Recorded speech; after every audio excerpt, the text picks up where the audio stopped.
It's time for the biggest event of the year for the World Endurance Championship. This race will offer us the best racing action across the whole season. And coming up is all the details that you need to know ahead of this iconic event. So this is the race preview for the 2024 edition of the 24 Hours of Le Mans. Le Mans is widely considered to be the pinnacle of endurance motor racing. This place is the birth of all endurance racing in the WEC, as Le Mans has been a part of the championship ever since it was reborn in 2012, and ever since then, it has continued to be the greatest event in the series. New for the year of 2024 will be the LMGT3 class, as the highly anticipated new category to the WEC sees the GT3 cars take to the track for the very first time. Also new to Le Mans this year are 4 kinds of hypercars that have never raced at the circuit beforehand, which also mark the return and debuts for a few manufacturers. The grid this year also sees a huge variety in experienced and talented racers, including a certain Italian MotoGP champion. More on those subjects later on in the video though, because we're coming back from an enthralling 6 hours of Spa, which provided some incredible action. If you did miss out on the event or want a refresher, I highly recommend checking out my 2024 race review, which I've put a link to down in the description. Coming out of the 6 hours of Spa and into Le Mans, the number 6 Porsche Penske currently leads the championship, with the number 12 Hertz Team Jota Porsche now in second after their historic win at the Circuit des Spa-Francorchamps. The number 7 Toyota rounds off the top 3 in hypercar. In LMGT3, it's still the number 92 Manthey Pure Racing Porsche at the top with a healthy gap to the car behind, which is the number 31 WRT BMW, with the number 27 Heart of Racing Aston Martin rounding off the top 3. Like past seasons, the 24 Hours of Le Mans is featured as the 4th round to the WEC. Up until this point in the previous rounds, we've had 3 different cars take overall victory. At the Qatari Teen 12 km, it was Porsche Penske Motorsport on top with the number 6 car. At Imola, it was Toyota Gazoo Racing that got the win with the number 7 car. And most recently at Spa, it was the number 12 Hertz Team Jota Porsche that achieved the victory and Jota's first win in the WEC overall. Considering we're now at this event, and this is the 24 Hours of Le Mans after all, we could see a 4th different car take overall victory. You never know, that's how competitive the 24 Hours of Le Mans is. Moving on to the entry list for Le Mans in 2024. Like years prior, the 24 Hours of Le Mans will feature many more entries compared to the normal season of the WEC. In fact, the grid is effectively doubled compared to the rest of the season. 3 categories will be present at Le Mans this year, including the Hypercar class, the LMP2 class, and the LMGT3 class. The LMP2 class is making a one-off return for this event only. The top class of Hypercar will feature a record-breaking 23 cars on the grid, where LMP2 will have 16 and LMGT3 will have 23 as well as Hypercar.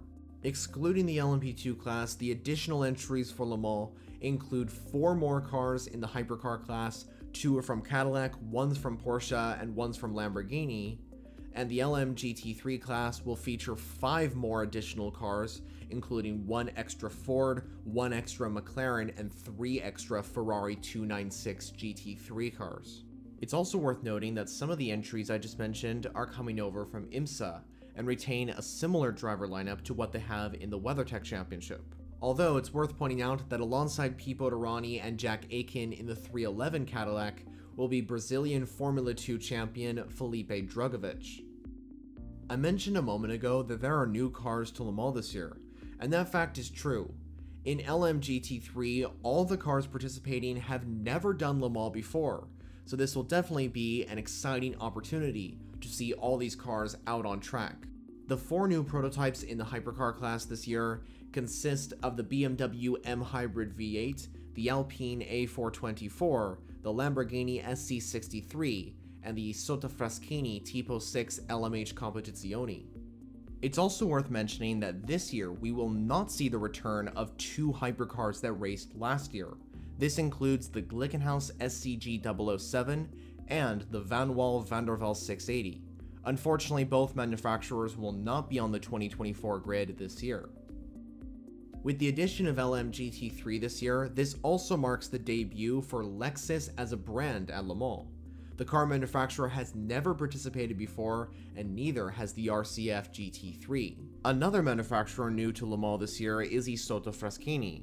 Like I mentioned before, they have one of the 4 new hypercars on the grid. Like Lexus, we hope Isotta Fraschini have a solid first outing in their first appearance at the Circuit de la Sarthe.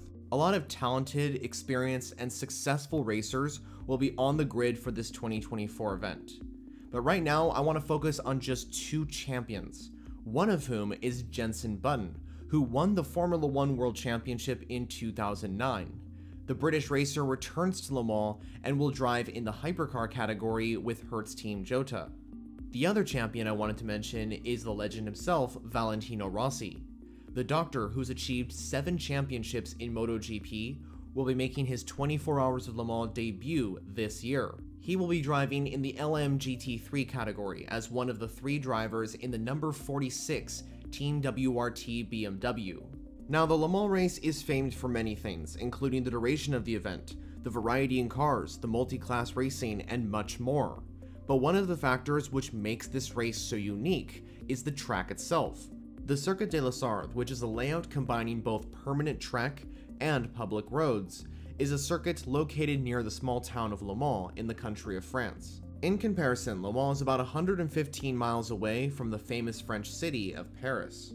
Since being opened on May 26th of 1923, the circuit has evolved quite a bit during its existence. The circuit is currently FIA Grade 2 and comprised of 38 corners, which make up the 8.4 mile track. That's 13.6 kilometers for those using that system. The current race lap record still withstands from 2019 during the LMP1 era, when British racer Mike Conway set a lap time of a 3 minute 17.2 in his number 7 Toyota TS050.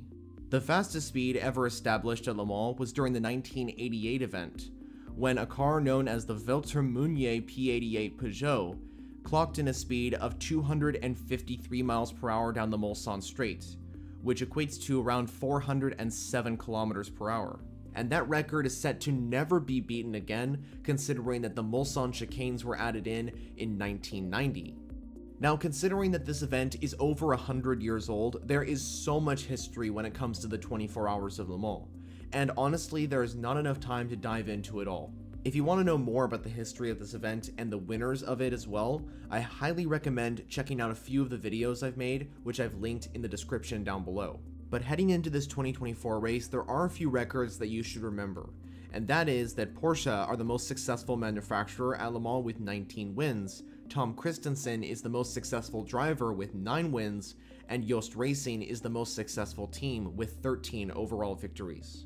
It's also worth mentioning that Porsche could achieve their 20th overall victory here at Le Mans in 2024 with one of the 6 963s on the grid. This would be, of course, a fantastic result if Porsche were able to do this. Speaking of which, if Porsche win overall, and specifically the number 4 car wins, Felipe Nasr will set a record as the first driver since Timo Bernard in 2010 to win Le Mans, Sebring, and Daytona. Keep in mind that this factor also applies to Pipo Derani if the number 311 Whelen Engineering Cadillac from Action Express Racing takes the overall win. Let's now take a look at the BOP, or Balance of Performance, for the 24 Hours of Le Mans. BOP could honestly change the outcome of the event, allowing one car to have an opportunity to succeed. Starting off with the hypercar class, and on the power side of things, the Lamborghini SC63 has been given the most power, while the Alpine A424 has been given the least. When it comes to the weight, the Cadillac V Series R will be the lightest car out on track, with the Toyota GR010 the heaviest. On the weight side of things for LMGT3, all GT3 cars have gained weight, but the most negatively affected of them all is the Lamborghini Huracan GT3 Evo 2. The Lamborghini now weighs 1,355 kilograms and is the heaviest car out on track, alongside the Lexus RCF GT3.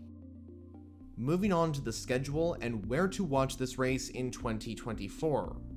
As of releasing this video, qualifying and hyperpole have already taken place on both Wednesday and Thursday. The The 24 Hours of Le Mans race will begin on Saturday, June 15th and go until Sunday, June 16th. It will begin at 4 p.m. local time and go until 4 p.m. local time the next day. As for how you're supposed to watch the 24 Hours of Le Mans live, the best place to do this is through the official WEC app. However, just to keep in mind, it does require a subscription and it can be geo-blocked in certain areas. Other places across the world have their own ways of streaming the event. For example, in the United States of America, it will be broadcasted on the Max streaming service. And then for instance, in the majority of Europe, it will be broadcasted on Eurosport.